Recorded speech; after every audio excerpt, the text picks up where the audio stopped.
Assalamualaikum warahmatullahi ta'ala wabarakatuh.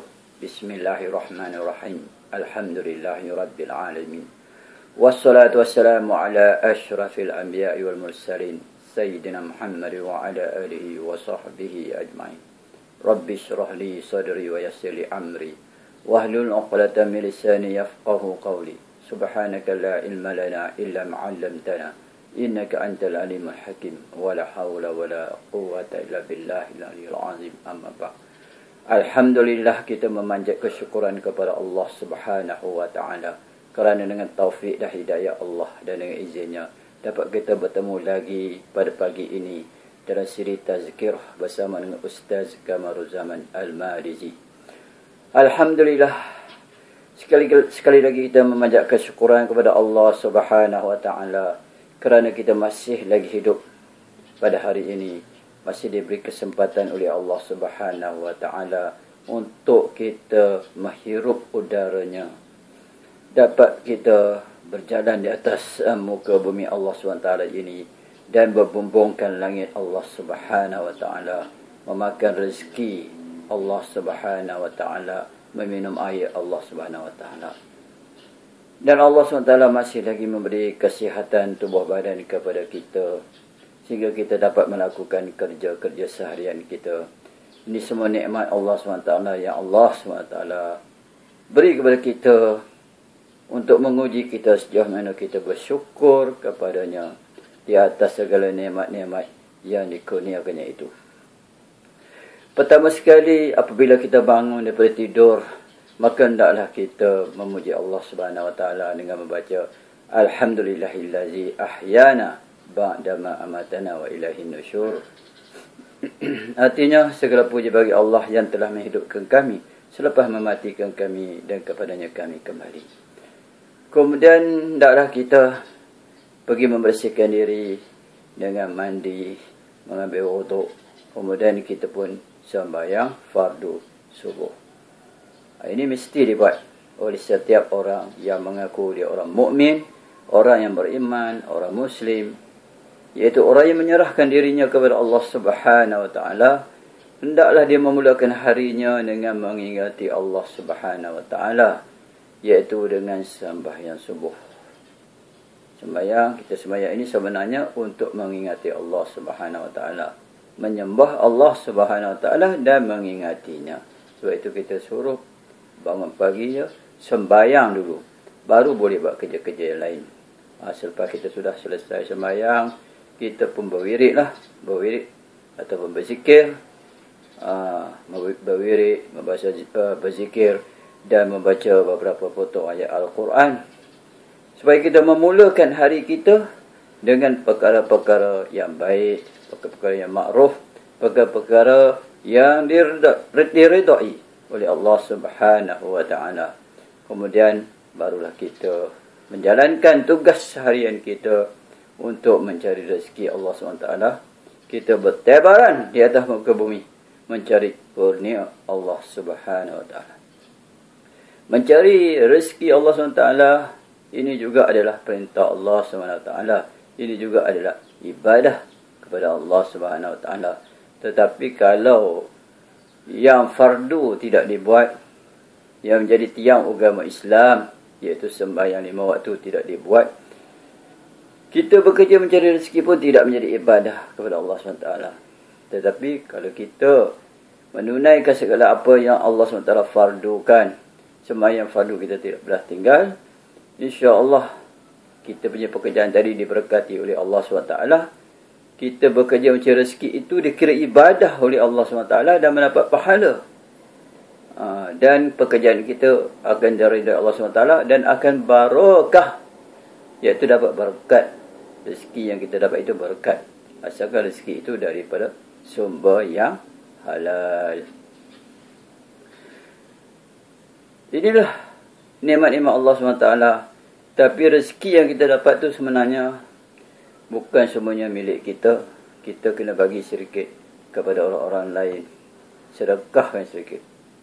Sedekah kan, apabila kita sedekah, kita punya duit tu, pendapatan kita ni, kita sedekah, itulah yang berkat. Dan Allah SWT akan tambahkan lagi.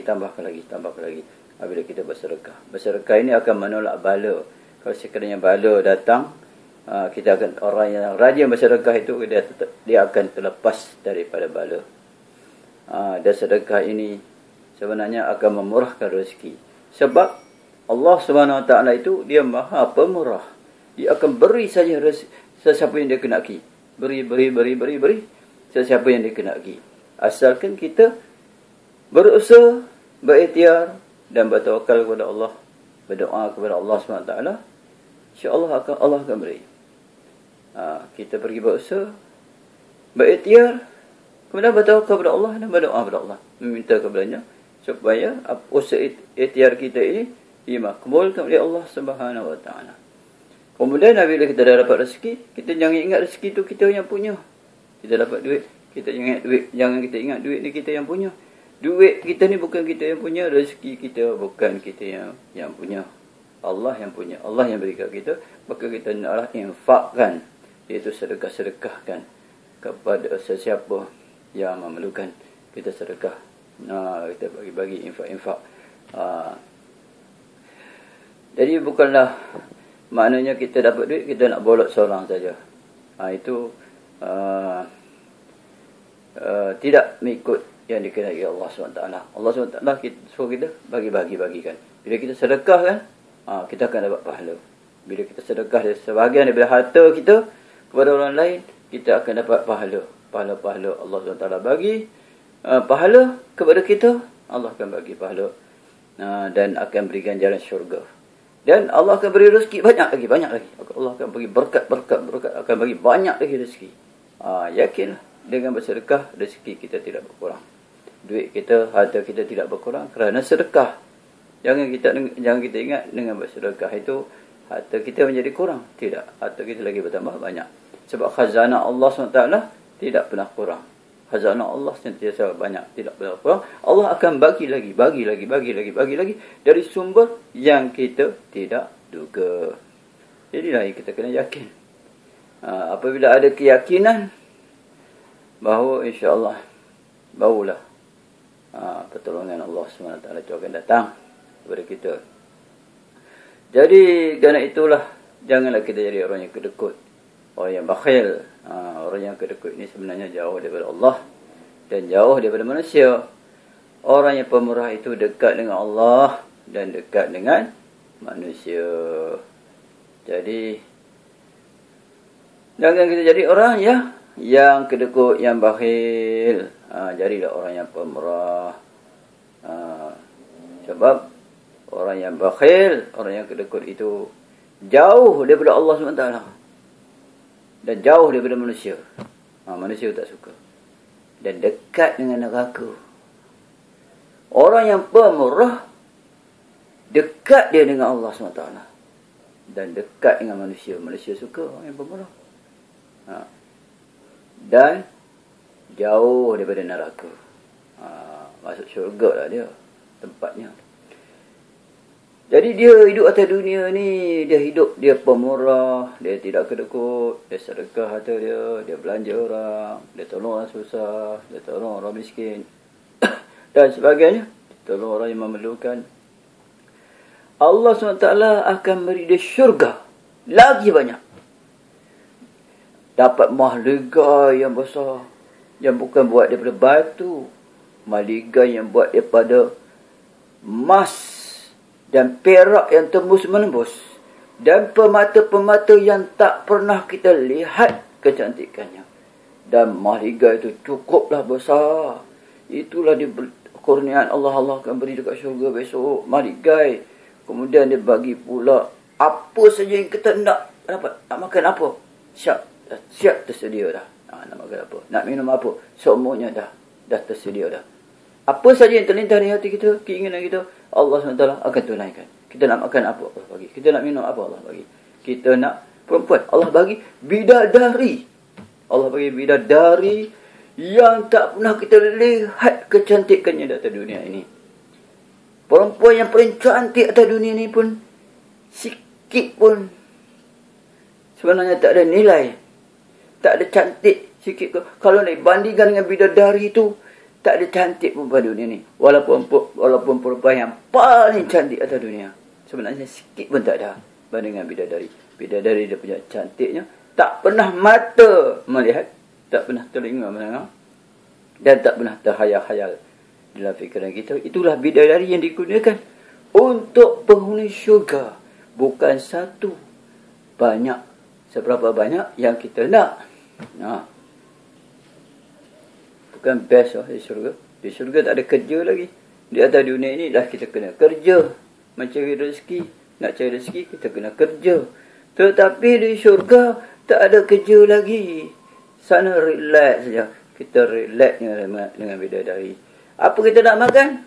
Dapat. Apa nak kerja? Tak perlu nak kerja. Kita tak perlu nak duit. Apa saja kita nak makan? Dah tersedia dah. Apa saja kita nak minum? Dah tersedia dah. Kita nak makan buah-buahan. Buah-buahan yang sama atas dunia ni. Anggur ada, apple ada, limau ada, pisang ada. Tetapi dia punya rasa tak sama. Rasanya 99 kali ganda lebih sedap lagi daripada buah-buahan di atas dunia ni. Dan kita boleh dapat buah-buahan tu free saja. Free of charge. Tak payah bayar, tak payah beli. Kita nak makan apa? Nak makan lagi apa? Semua dah siap masak lah. Siap masak, tinggal tunggu makan saja. Kita nak minum apa? Begitu je. Siap sedia dah. Minum je. Kita nak apa? Kita nak buah-buahan. Buah-buahan yang rasanya 99 kali ganda lebih sedap daripada buah-buahan yang paling sedap di dunia. Dia punya rasa tak sama. Walaupun rupanya sama. Buah pisang syurga tak sama dengan buah pisang dunia. Buah apple syurga tak sama buah apple dunia. Buah apa? Buah limau syurga tak sama dengan buah limau dunia. Begitulah buah-buah yang lain. Kemudian air susu. Ada sungai-sungai daripada susu yang bersih. Bukan sungai kotor macam sungai Kelang ni. Tak. Bukan kotor macam sungai Kelang. Sungai dah bersih. Sebab batu-batu di bawah sungai tu buat daripada permata-permata. Lepas tu dia punya batu-batu dia dan sebagainya. Yang keliling dia bukan lumpur. Tebing-tebing dia tu buat dia emas, buat dia perak. Dia mengalir, bukan daripada tanah, bukan daripada lumpur. Jadi airnya bersih, boleh diminum. Dan airnya tidak berubah rasanya. Ada sungai daripada susu. Ada sungai daripada madu yang tidak berubah rasanya. Ada sungai daripada arak. Bukan arak dunia. Arak dunia baunya busuk. Arak dunia baunya busuk lagi. Bila minum memabukkan. Tapi arak syurga baunya wangi, harum. Dan minum tidak memabukkan. Minum banyak mana pun.